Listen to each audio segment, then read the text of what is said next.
नमस्कार छात्रों, मैं डॉक्टर रमाकांत आप सभी छात्रों का अपने इस channel the chemistry with doctor Ramakant में स्वागत करता हूं। छात्रों, आज हम शुरुआत कर रहे हैं नए चैप्टर सरफेस केमिस्ट्री यानी पृष्ठ रसायन की तरफ चल रहे हैं। और आज इस लेक्चर में हम एड्सॉर्प्शन क्या होता है, एड्सॉर्प्शन कितने प्रकार का होता है और एड्सॉर्प्शन को कौन कौन से कारक प्रभावित करते हैं और इसके साथ साथ में इसकी मैकेनिज्म क्या है और इससे संबंधित महत्वपूर्ण टर्मों को भी इस लेक्चर में अध्ययन करेंगे। और इस लेक्चर को छात्रों बहुत सरल से बहुत अच्छी तरह से आपको समझाने की कोशिश करेंगे और कॉम्पिटिटिव एग्जाम के लेवल से समझाने की कोशिश करेंगे। आप पूरे इस लेक्चर में बने रहिएगा क्योंकि यह लेक्चर कॉम्पिटिटिव एग्जाम और बोर्ड परीक्षाओं के दृष्टि से भी बहुत महत्वपूर्ण है, इसलिए हम हर चीज़ों को समझाने की कोशिश इस लेक्चर में करेंगे। तो चलिए शुरुआत करते हैं इस लेक्चर की। छात्रों, पहले तो यही बात कर लेते हैं कि सरफेस केमिस्ट्री यानी पृष्ठ रसायन है क्या। वर्ड से लग रहा है, हम बार बार कहते हैं, काफी कुछ चीजें उसी वर्ड में छिपी होती हैं, बस हमें समझनी होती हैं। सरफेस केमिस्ट्री अर्थात ये केमिस्ट्री की वो ब्रांच है जो कि क्या करती है कि किसी भी सरफेस, चाहे वो ठोस की हो या लिक्विड की हो, उस पर कोई भी फिनोमिनल एक्टिविटी होती है तो उसका अध्ययन जो इस ब्रांच में किया जाता है उसे हम कहते हैं पृष्ठ रसायन या सरफेस केमिस्ट्री, यानी the branch of chemistry that deal with the study of phenomena occur at the surface of liquid और सॉलिड कॉल्ड सरफेस केमिस्ट्री। तो ये आपने समझ लिया कि सरफेस केमिस्ट्री क्या होती है। अब हम बात कर लेते हैं कि एड्सॉर्प्शन क्या है। एड्सॉर्प्शन तो क्या है एड्सॉर्प्शन, चलिए बात करते हैं। देखिए, किसी भी मॉलिक्यूल का किसी ठोस या लिक्विड की सतह पर जुड़ना एड्सॉर्प्शन कहलाता है। समझ गए, यानी accumulation of molecule on surface. बस एक लाइन में हम यही लिख सकते हैं, एक्युमुलेशन ऑफ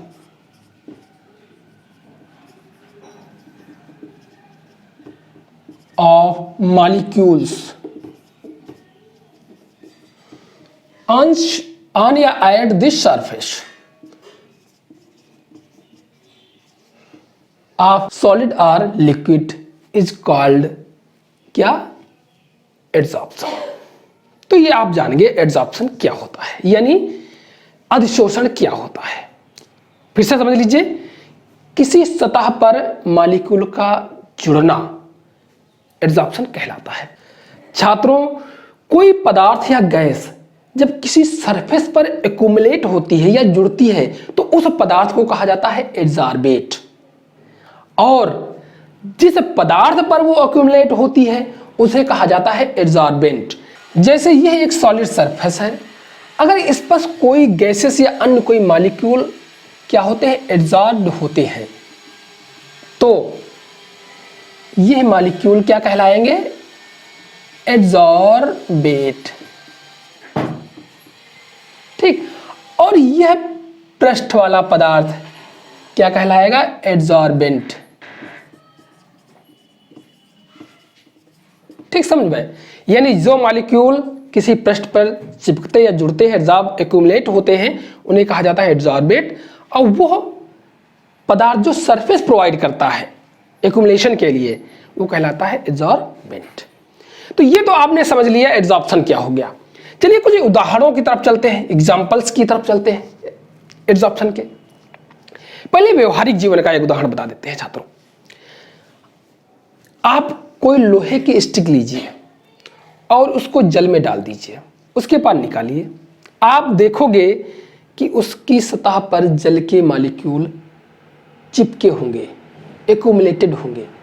तो यह एक एड्सॉर्प्शन का उदाहरण है, लोहे की स्टिक का अगर आप डालते हैं। और दूसरा, अगर किसी वेसल यानी किसी कंटेनर में, हम किसी कंटेनर में कोई गैसेस ले लें, मान लीजिए हम NH3 ले लेते हैं या अन्य गैसेस भी ले सकते थे, बस CO2 भी ले सकते थे, H2 भी ले सकते थे, N2 भी ले सकते थे, O2 भी ले सकते थे, कोई भी गैसेस ले सकते हैं। मान लीजिए NH3 ले लेते हैं और इसमें चारकोल और अथवा इसमें पाउडर मेटल यानी मेटल बहुत चूर्णित अवस्था में हो, यानी क्या हम कह सकते हैं पाउडर स्टेज का जो है मेटल, कोई भी मेटल हम डाल सकते हैं इसमें, चाहे आप आयरन डाल दीजिए या निकल डाल दीजिए, ठीक, उसको आप इसमें डाल दीजिए।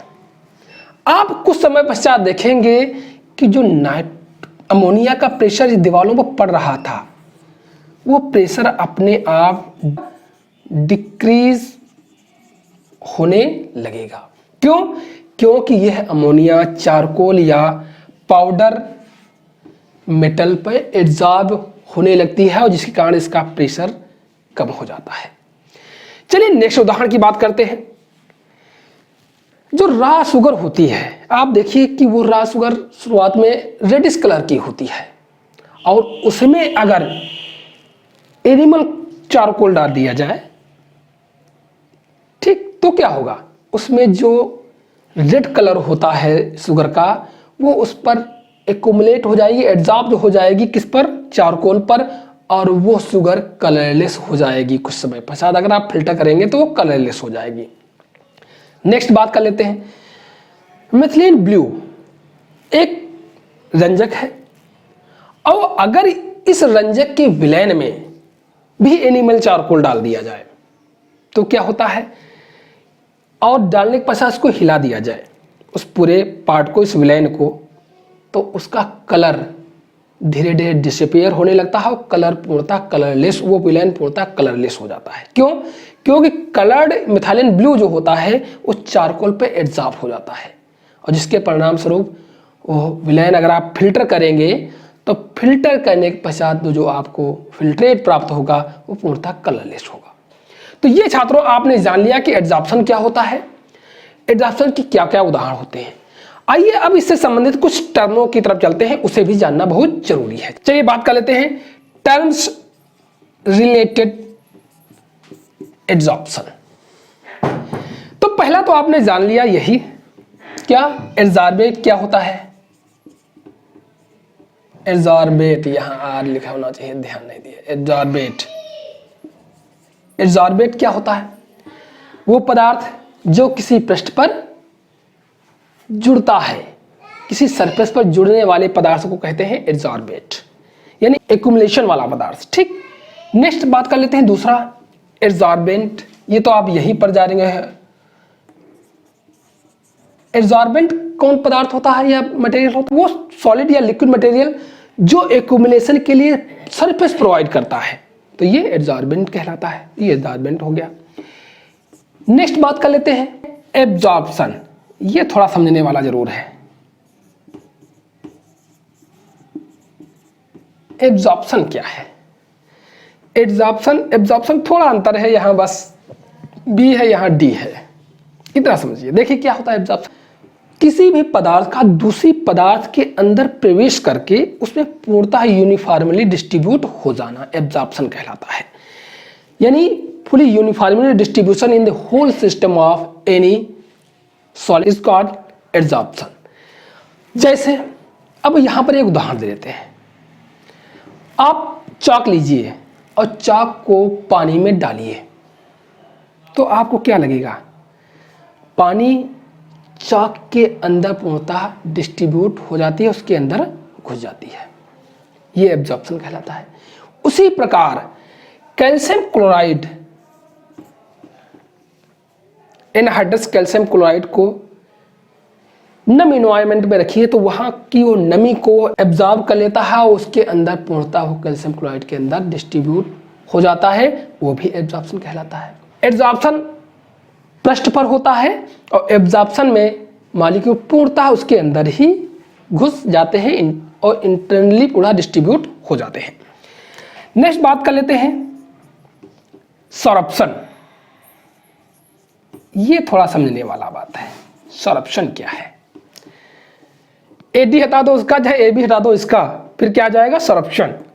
अब ये सॉर्प्शन क्या है छात्रों, एक चीज ध्यान रखिए, जहां पे एब्जॉर्प्शन और एब्जॉर्प्शन दोनों एक साथ में हों तो उसे कहा जाता है सॉर्प्शन। इसीलिए एडी हटा दिया गया, यहां से ए बी हटा दिया गया। सॉर्प्शन मतलब जिसमें एब्जॉर्प्शन और एब्जॉर्प्शन दोनों सिमल्टेनियसली एक साथ में हो तो उस फिनोमिना को हम कहते हैं सॉर्प्शन। अर्थात सॉर्प्शन जो होता है एब्जॉर्प्शन प्लस एब्जॉर्प्शन एक साथ हो, तो इस पूरी प्रक्रिया को हम एक साथ में जब होता है तो इससे हम कहते हैं सोर्प्शन। समझ गए साथियों? अब इसका उदाहरण क्या है, उदाहरण अभी हम बात कर लेते हैं, उदाहरण के बारे में बात कर लेते हैं। अगर आप कोई इंक लीजिए, जैसे मान लीजिए यह इंक है, इसमें रखी हुई है, और इसमें कैल्शियम कार्बोनेट की स्टिक यानी ये चाक होती है, चाक होती है, उसकी स्टिक को आप इसमें डालिए इंक के विलयन में, आप क्या पाओगे? आप ये पाओगे कि इंक का जो ब्लू कलर है वो चाक की सतह पर एब्जॉर्ब हो जाएगा, एब्जॉर्ब ना दे एब्जॉर्ब, एब्जॉर्ब हो जाएगा, लेकिन जो विलयन जल है वो उस पूरी चाक में एब्जॉर्ब हो जाएगा, यानी उस पूरी चाक में डिस्ट्रीब्यूट हो जाएगा। अगर आप उस चाक को जो आपने इस इंक में डाल करके निकाली है और तोड़े तो आपको लगेगा कि कलर सिर्फ बाहरी सतह पर था, उसके अंदर डिस्ट्रीब्यूट नहीं हुआ था, और अंदर व्हाइट ही निकलेगा, लेकिन वो भीगा निकलेगा, क्योंकि जल का अब्जॉर्प्शन हुआ है, एब्जॉर्ब यानी अवशोषण हुआ है, और इंक का एब्जॉर्प्शन हुआ है यानी अधिशोषण हुआ है, अर्थात वो इंक सतह पर ही रह जाती है चाक के, और जल उसके अंदर घुस जाता है चाक में। तो ये हो गया उदाहरण आपका सोर्प्शन का। समझ गए छात्रों? अब बात नेक्स्ट बात कर लेते हैं छात्रों, डिसोर्प्शन। इसका मतलब क्या है छात्रों? यही टर्म से कुछ लग रहा है, सोर्प्शन डिसोर्प्शन, यानी सोर्प्शन का उल्टा, अर्थात जहां एब्जॉर्प्शन और एब्जॉर्प्शन का जस्ट विपरीत हो। इसका मतलब है वो प्रक्रिया है जिसके माध्यम से सरफेस पृष्ठ से पदार्थों का बाहर निकलना, या उसके अंदर से जो यूनिफॉर्मली डिस्ट्रीब्यूट हैं उनके पदार्थों को बाहर निकालना, यानी सोर्प्शन का जस्ट अपोजिट होना क्या कहलाता है? डिसोर्प्शन कहलाता है। मोस्टली इसे इस फॉर्म में ही डिफाइन किया गया है, यानी सरफेस से पदार्थ का बाहर निकलना डिसोर्प्शन कहलाता है। लेकिन ये अधूरा एक्सप्लेनेशन है, ये एब्जॉर्प्शन के परिप्रेक्ष्य में भी यही है कि एब्जॉर्प्शन मतलब अंदर आना, लेकिन अंदर से बाहर निकलना। तो ओवरऑल कह सकते हैं कि एब्जॉर्प्शन का और अब्जॉर्प्शन का विपरीत होना क्या कहलाता है? डिसोर्प्शन कहलाता है। अब नेक्स्ट एक टर्म बात कर लेते हैं, बहुत ज्यादा तो नहीं फेमस है, लेकिन इंटरफेस। इंटरफेस क्या होता है छात्रों? एक चीज जान लिए, एब्जॉर्प्शन की प्रक्रिया में, किस भी एब्जॉर्प्शन की प्रक्रिया में जो पृष्ठ का यानी सरफेस का वह भाग जिस पर एब्जॉर्बेट जुड़ता है, उस भाग को हम कहते हैं इंटरफेस, अर्थात यह वाला भाग इतना इंटरफेस कहलाएगा। यह क्या कहलाएगा? इंटरफेस कहलाएगा, जो कि फिर से बोल लीजिए, सॉलिड का वो सरफेस भाग जिस पर एब्जॉर्बेट जुड़ता है, वह एक्युमुलेट होता है, तो वो जुड़ने वाले हिस्सों को हम कहते हैं इंटरफेस। समझ गए छात्रों? अब एक चीज और समझना है, छठा सातवां टर्म की बात करते हैं, ओक्लूजन। ओक्लूजन क्या है? एक्लूजन कुछ नहीं छात्रों, एब्जॉर्प्शन ही है, बस गैसेस मॉलिक्यूल का, गैसेस का किस पर? किसी मेटल धातु पर एब्जॉर्प्शन होना है। गैसेस का मेटल की धातु पर एब्जॉर्ब होना, क्या होना? एब्जॉर्ब होना क्या कहता है? इंक्लूजन, ओक्लूजन कहलाता है। फिर से समझ लीजिए, गैसेस का मेटल की धातु पर एब्जॉर्ब यानी अधिशोषण या एब्जॉर्प्शन होना क्या कहलाता है? ओक्लूजन कहलाता है। तो ये आपने टर्म छात्रों समझ लीजिए। अब हम बात कर लेते हैं थोड़ा इसके संक्षेप में जानने के लिए, इसकी मैकेनिज्म क्या है और फिर इसके टाइप्स कितने होते हैं, इन सब चीजों को इसमें हम आज समझेंगे। छात्रों अब हम बात कर लेते हैं मैकेनिज्म के बारे में, मैकेनिज्म ऑफ एब्जॉर्प्शन। तो बहुत ज्यादा नहीं चलेंगे, पहले समझते हैं एब्जॉर्प्शन होता क्या है। देखिए, जो मॉलिक्यूल कोई भी सरफेस पे होता है, मान लीजिए ये ठोस पदार्थ पूरा है, इसके अंदर सभी मॉलिक्यूल लगे हुए हैं, पूरे मॉलिक्यूल इसके अंदर एक निश्चित अरेंजमेंट व्यवस्था में पाए जाते हैं, ठीक। अब क्या होता है जब मॉलिक्यूल इसके अंदर होता है, जैसे मान लीजिए ये मॉलिक्यूल है, ठीक, इस प्रकार सभी मॉलिक्यूल एक दूसरे से जुड़े होते हैं, ये मॉलिक्यूल है, तो ये मॉलिक्यूल इस इधर से भी अट्रैक्ट हो रहा है, इधर से भी अट्रैक्ट हो रहा है, इधर से भी अट्रैक्ट हो रहा है, इधर से भी, तो चारों तरफ से अट्रैक्ट होता है, तो नेट बैलेंस जो अट्रैक्टिव फोर्स होता है वो जीरो हो जाता है। लेकिन जो मॉलिक्यूल ये ऊपर है, ये सरफेस पर है, बाहरी तरफ है, जैसे ये इस पर है, जो सरफेस के बाहरी तरफ है यहाँ पर, उस मॉलिक्यूल में अट्रैक्टिव फोर्स इधर काम कर रहा है और इधर काम कर रहा है प्लस इधर काम कर रहा है, लेकिन ऊपर कोई भी अट्रैक्टिव फोर्स नहीं है क्योंकि ऊपर कोई मॉलिक्यूल उस पर है ही नहीं। तो इसको बैलेंस करने के लिए क्या करता है, कोई भी अगर पदार्थ आता है तो यह मॉलिक्यूल जो ऊपरी सतह पर होते हैं उसे अपने से जोड़ने की कोशिश करते हैं ताकि नेट बैलेंस जीरो हो जाए, नेट अट्रैक्टिव फोर्स का बैलेंस जो है वो जीरो हो जाए। इसलिए इस सतह पर कोई अन्य पदार्थ एब्जॉर्ब हो जाता है। समझ गए छात्रों? तो ये एब्जॉर्प्शन का कारण है। अब जब कोई पदार्थ एब्जॉर्ब होता है तो उसकी एंथैल्पी क्या होती है, एंथैल्पी ऑफ एब्जॉर्प्शन क्या होता है, कम होती है, अर्थात डेल्टा एच का मान जो है वो निगेटिव हो जाता है क्योंकि ऊर्जा निकलती है एब्जॉर्प्शन पर। और इसके साथ साथ में जब मॉलिक्यूल एब्जॉर्ब हो जाता है तो एंट्रोपी भी यानी डेल्टा एस का मान भी घटने लगता है, कम होने लगता है, तो वो भी निगेटिव तरफ जाता है। लेकिन इस प्रक्रिया को स्पॉन्टेनियस बनाने के लिए हमें डेल्टा जी का मान निगेटिव चाहिए, और डेल्टा जी का मान जो होता है, डेल्टा जी का मान जो होता है वो क्या होता है, H minus delta H minus T into delta S. अर्थात ये तो निगेटिव हो और ये पार्ट पॉजिटिव हो तो हमको डेल्टा जी का मान निगेटिव मिलेगा। तो इसलिए अगर एंथैल्पी परिवर्तन अधिक होता है निगेटिव में और ये थोड़ा कम होता है एंट्रोपी चेंज, तो हमको ये पार्ट अधिक हो जाता है और ये पार्ट, क्योंकि ये माइनस है इसलिए पॉजिटिव कर देगा, तो ये डेल्टा जी पॉजिटिव की तरफ जाने की कोशिश करेगा। लेकिन अगर ये पार्ट अधिक रहता है और ये कम रहता है तो ऐसी कंडीशन में यह अपक्रिया स्पॉन्टेनियस हो जाती है, एब्जॉर्प्शन अपक्रिया स्पॉन्टेनियस होती है।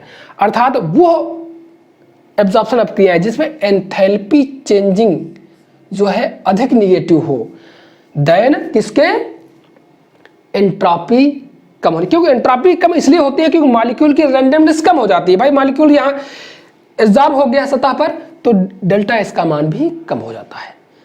तो यह मान अर्थात इन दोनों का बैलेंस जो है निगेटिव होना चाहिए। अगर निगेटिव है तो ये स्पॉन्टेनियस है, और अगर पॉजिटिव है तो नॉन स्पॉन्टेनियस है, और अगर जीरो है तो ये क्या कहलाएगी कि यह एब्जॉर्प्शन प्रक्रिया इक्विलिब्रियम स्टेट में है। ऐसी भी कंडीशन आ सकती है जब जीरो भी हो सकती है। हमको अगर एब्जॉर्प्शन अच्छे से कराना है तो निश्चित तौर पर डेल्टा जी का मान निगेटिव होना चाहिए। तो इस कंडीशन में एंथैल्पी ऑफ एब्जॉर्प्शन अधिक निगेटिव होनी चाहिए और डेल्टा एस का मान ज़्यादा नहीं होना चाहिए। और जितना ही एंथैल्पी परिवर्तन ज़्यादा निगेटिव होगा, अर्थात एंथैल्पी परिवर्तन ज़्यादा होगा, उतना ही एब्जॉर्प्शन बहुत आसानी से हो जाएगा। तो ये तुम्हारा हो गया एब्जॉर्प्शन की मैकेनिज्म। इस पर ज़्यादा अध्ययन नहीं करेंगे। और ये मैकेनिज्म वास्तव होती है दो तरीके से, एक यूनिमॉलिक्यूलर लेयर एब्जॉर्प्शन लेयर, दूसरा एक multi molecular layer absorption. Unimolecular में सतह पर सिर्फ यूनिमॉलिक्यूलर लेयर ही बनती है, और ये एब्जॉर्प्शन किस में पाया जाता है, केमिकल एब्जॉर्प्शन। अभी हम बात करेंगे छात्रों जब उसमें आएंगे टाइप ऑफ एब्जॉर्प्शन में, तो ये किस में होता है, केमिकल या केमी एब्जॉर्प्शन, केमिकल एब्जॉर्प्शन में। और इसमें केमिकल बॉन्ड बनते हैं इसीलिए ये यूनिमॉलिक्यूलर लेयर होती है। लेकिन इसमें मल्टी मॉलिक्यूलर लेयर्स हो सकती हैं, जैसे एक लेयर ये हो गई नीचे तल वाली और एक लेयर ऊपर भी हो सकती है, ऐसे अन्य भी लेयर्स हो सकती हैं। लेकिन यह एब्जॉर्प्शन जो होता है किसमें पाया जाता है, फिजिकल एब्जॉर्प्शन में, यानी यह फिजी एब्जॉर्प्शन भी हम कह सकते हैं, फिजिकल एब्जॉर्प्शन में। समझ गए छात्रों? तो यह एक मैकेनिज्म हो गई कि ये मॉलिक्यूल अट्रैक्ट होते हैं, डेल्टा एच जी का मान निगेटिव होना चाहिए। और यह mechanism mostly unimolecular layer theory और मल्टीमॉलिक्यूलर लेयर, दो तरीके से इसकी मैकेनिज्म होती है। तो अब बात करते हैं, आगे चलते हैं। तो टाइप्स ऑफ, ये बहुत महत्वपूर्ण है, टाइप्स ऑफ एड्जॉर्प्शन। तो ये कितने टाइप से होता है एड्जॉर्प्शन? एड्जॉर्प्शन अभी हमने थोड़ी देर पहले बात की, फिर से अब आप यहां पर अच्छे से बात करेंगे। एड्जॉर्प्शन मेनली 2 टाइप से होता है। पहला कौन? फिजिकल एड्जॉर्प्शन, फिजिकल एब्जॉर्प्शन और अथवा फिजिकल एब्जॉर्प्शन को फिजी एब्जॉर्प्शन भी कहते हैं, अर्थात एडी इसका हटा दीजिए, ऑक्सीएल कल इसका हटा दीजिए, तो क्या हो जाएगा? Fiji absorption. और दूसरा होता है क्या? Chemical absorption, chemical absorption. और सेम चीज यहां पर इसे क्या कहेंगे? केमी एब्जॉर्प्शन, यानी केमी इसका और एब्जॉर्प्शन इसका जोड़ दीजिए, तो क्या हो जाएगा? केमी एब्जॉर्प्शन। अब ये होता क्या है, दोनों चीजों को समझते हैं। पहले इसकी बात कर लेते हैं। फिजिकल एब्जॉर्प्शन क्या होता है? अर्थात किसी भी पृष्ठ पर अन्य पदार्थों का एक्युमुलेशन किसके माध्यम से हो? वैन डर वाल्स फोर्सेस के माध्यम से हो। तो ऐसे एब्जॉर्प्शन को कहते हैं फिजिकल एब्जॉर्प्शन या फिजी एब्जॉर्प्शन कहते हैं। और ये वैन डर वाल्स फोर्सेस बहुत वीक एट्रैक्टिव फोर्सेस होते हैं, जिसके कारण ये फिजिकल एब्जॉर्प्शन जो होता है रिवर्सिबल होता है। इन सब चीजों का थोड़ा हम अच्छे से अध्ययन करेंगे। तो ये किसके कारण होता है? ड्यू टू वैन डर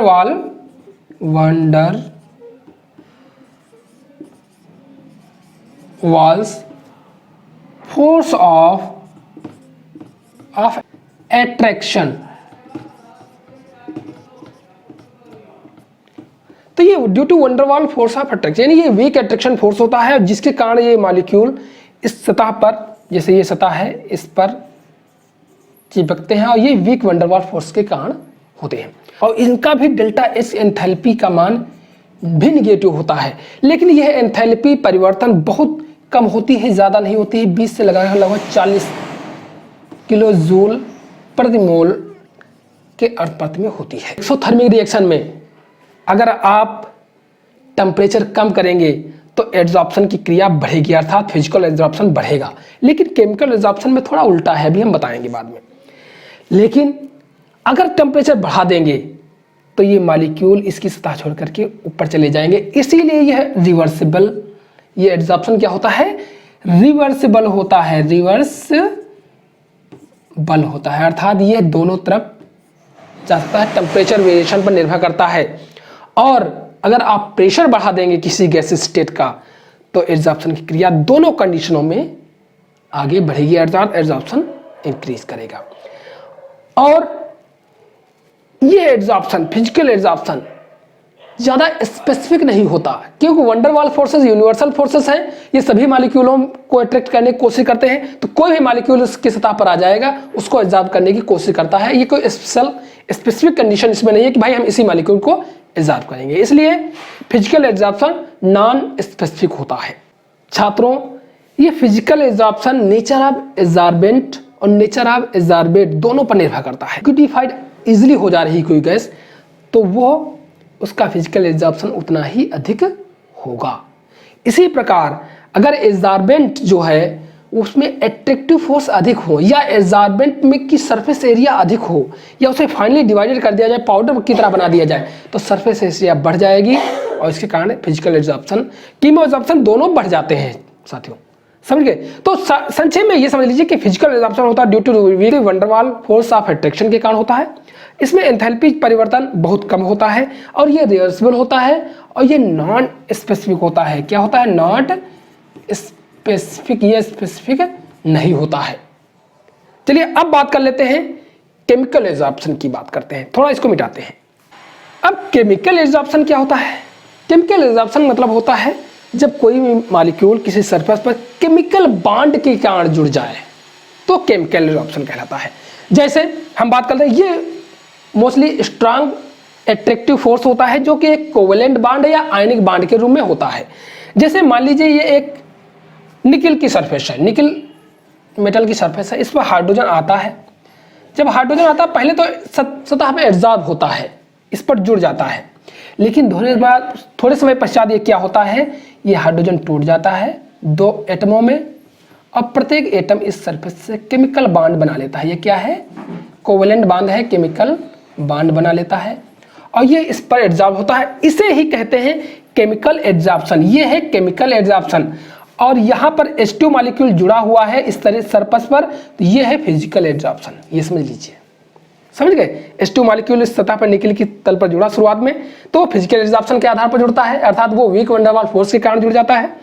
लेकिन कुछ समय पश्चात ये दोनों टूट जाते हैं हाइड्रोजन और फिर केमिकल बॉन्ड बन जाते हैं, तो ये केमिकल एब्जॉर्प्शन कहलाता है। अर्थात absorption of any species on the surface due to the making of या forming of chemical bond, chemical bonds that may be covalent and आयनिक।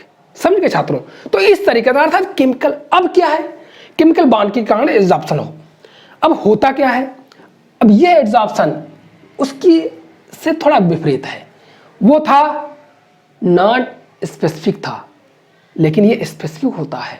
अर्थात यह उन्हीं मॉलिक्यूल इस पर एब्जॉर्ब होंगे जो इससे केमिकल बॉन्ड बना सकते हैं, इसलिए ये स्पेसिफिक होता है। एंथैल्पी परिवर्तन डेल्टा H, ये क्या होता है, स्पेसिफिक होता है, स्पेसिफिक होता है। डेल्टा H का परिवर्तन भी निगेटिव होता है, लेकिन ये बहुत अधिक होता है उसकी अपेक्षा। और लगभग कितना होता है, लगभग 80 से 240 किलो जूल पर मोल के अनुपात में लगभग होता है और यह इरिवर्सिबल होता है।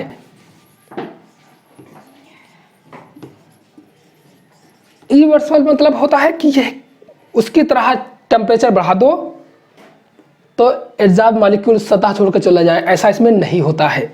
इसमें जब इसके विपरीत होता है, क्योंकि ये केमिकल बॉन्ड बन जाते हैं तो इसलिए ये एब्जॉर्प्शन इरिवर्सिबल हो जाता है और इसमें टेम्परेचर बढ़ाने पर ये कीमो एब्जॉर्प्शन क्रिया और बढ़ जाती है। ध्यान रखिए, उसमें क्या था, फिजिकल एब्जॉर्प्शन में कम हो जाती थी और यहाँ टेम्परेचर बढ़ाने पर कीमो एब्जॉर्प्शन बढ़ जाएगी, तो ये इरिवर्सिबल होता है। और अगर सरफेस का पृष्ठ बढ़ता है तो फिजिकल और केमिकल एब्जॉर्प्शन दोनों बढ़ जाते हैं। तो छात्रों आपने समझ लिया। अब एक बात थोड़ा संक्षेप में हम differences between physical and chemical absorption के बारे में ऐसे ही बात कर लेते हैं, संक्षेप में समझ लीजिए छात्रों। तो आपने ओवरऑल तो समझ लिया फिजिकल एब्जॉर्प्शन क्या होता है, केमिकल एब्जॉर्प्शन क्या होता है। Physical absorption due to the van der Waals forces, chemical absorption due to the chemical bonds that may be covalent या आयनिक। तो अब हम डिफरेंसेस की बात कर लेते हैं। फिजिकल एब्जॉर्प्शन नॉट स्पेसिफिक होता है, ये स्पेसिफिक होता है। ये रिवर्सिबल होता है, ये नॉन रिवर्सिबल होता है या इरिवर्सिबल होता है। इसमें एंथैल्पी चेंजेस ज़्यादा होते हैं, इसमें एंथैल्पी चेंजेस बहुत कम होता है, इसमें एंथैल्पी चेंजेस ज़्यादा होता है। इसमें टेम्परेचर बढ़ाने पर यह फिजिकल एब्जॉर्प्शन घटता है और इसका टेम्परेचर बढ़ाने में मोस्टली केमिकल एब्जॉर्प्शन बढ़ता है। Physical absorption mostly multi molecular layer होता है, केमिकल एब्जॉर्प्शन मोस्टली सिंगल या यूनिमॉलिक्यूलर लेयर बनाता है। तो छात्रों आपने समझ लिया एब्जॉर्प्शन क्या होते हैं, एब्जॉर्प्शन से रिलेटेड टर्म्स क्या होते हैं, मैकेनिज्म क्या होते हैं, एब्जॉर्प्शन कितने प्रकार का होता है और प्रत्येक प्रकार को अच्छे से मैंने समझाया उदाहरण देकर के। और इसके साथ साथ में हमने केमिकल व फिजिकल एब्जॉर्प्शन के डिफरेंसेस भी समझाए। आपको कैसा लगा हमें कमेंट करके जरूर बताएं। यदि आपने अभी तक मेरे इस चैनल को सब्सक्राइब नहीं किया तो चैनल को सब्सक्राइब कर लीजिए और मुझे फेसबुक पेज पर भी जुड़ जाइए। तो चलिए अब हम आपको मिलेंगे नेक्स्ट वीडियो में, तब तक के लिए धन्यवाद, नमस्कार।